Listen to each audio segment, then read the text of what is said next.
You are looking at Julian's pronunciation guide, where we look at how to pronounce better some of the most mispronounced words in the world, like this other curious word. But how do you say what you're looking for today?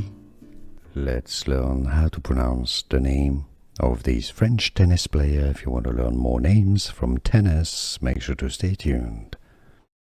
Her name is not of French origin, but pronounced in French in France as Kristina Mladenovic. Mladenovic.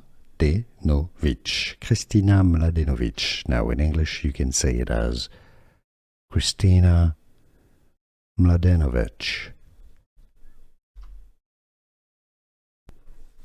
Let's learn how to pronounce the name of this French tennis player. If you want to learn more names from tennis, make sure to stay tuned.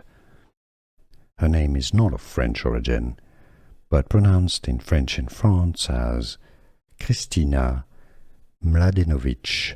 Mladenovic. Kristina Mladenovic. Now in English you can say it as Kristina Mladenovic. Here are more videos on how to pronounce more confusing words and names too many mispronounced. Like this video if you found it useful. I appreciate your support. I'll see you soon and thanks for watching.